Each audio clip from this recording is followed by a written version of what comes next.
Kannur ADM ആയിരുന്ന നവീൻ ബാബു കൈക്കൂലി വാങ്ങിയതിന് തെളിവില്ല എന്ന നിർണായക കണ്ടെത്തലുള്ള അന്വേഷണ റിപ്പോർട്ട് പുറത്ത്. ലാൻഡ് റവന്യൂ ജോയിന്റ് കമ്മീഷണറുടെ അന്വേഷണ റിപ്പോർട്ടിലെ വിശദാംശങ്ങളാണ് പുറത്തുവന്നത്. നവീൻ ബാബുവിനെതിരെ PP ദിവ്യ നടത്തിയത് ആസൂത്രിത നീക്കമാണെന്നും റിപ്പോർട്ടിൽ ഉണ്ട്. നവീൻ ബാബുവിന്റെ യാത്രയയപ്പ് ചടങ്ങിൽ നടന്ന നാടകീയ സംഭവങ്ങൾ മുൻകൂട്ടി തയ്യാറാക്കിയ തിരക്കഥയാണെന്ന് തെളിയിക്കുന്നതാണ് land revenue joint commissioner A ഗീതയുടെ അന്വേഷണ റിപ്പോർട്ട്.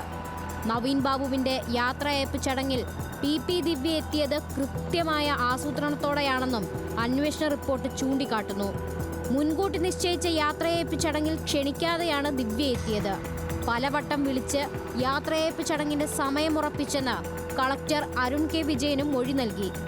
യാത്രയയപ്പ് ചടങ്ങിലെ പ്രസംഗം ചിത്രീകരിക്കാൻ പ്രാദേശിക ചാനലിനോട് ദിവ്യ തന്നെ നിർദ്ദേശിച്ചു.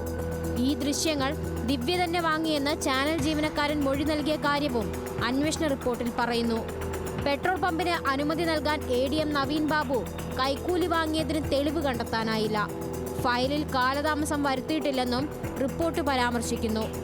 നവീൻ ബാബുവിന്റെ മരണത്തിൽ വിശദമായ പോലീസ് അന്വേഷണം വേണമെന്നും ലാൻഡ് റവന്യൂ ജോയിന്റ് കമ്മീഷണർ ശുപാർശ ചെയ്യുന്നു. റിപ്പോർട്ട് പുറത്തുവരുന്നത് കുടുംബത്തിന് ആശ്വാസമായെന്ന് നവീൻ ബാബുവിന്റെ ഭാര്യ മഞ്ജുഷ പറഞ്ഞു. ലാൻഡ് റവന്യൂ ജോയിന്റ് കമ്മീഷണറുടെ റിപ്പോർട്ട് പുറത്തു വന്നല്ലോ, അതിലെ ഗൂഢാലോചന ഇതെല്ലാം അതിനകത്ത് വന്നിട്ടുണ്ട്.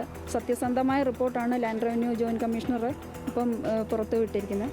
അത് വളരെയധികം നമുക്ക് ആശ്വാസമാണ്. പിന്നെ കുടുംബാംഗങ്ങൾക്കെല്ലാം ഞങ്ങൾക്ക് ഉൾപ്പെടെയുള്ള എല്ലാവർക്കും ഇത് ആശ്വാസകരമായൊരു റിപ്പോർട്ടാണ്.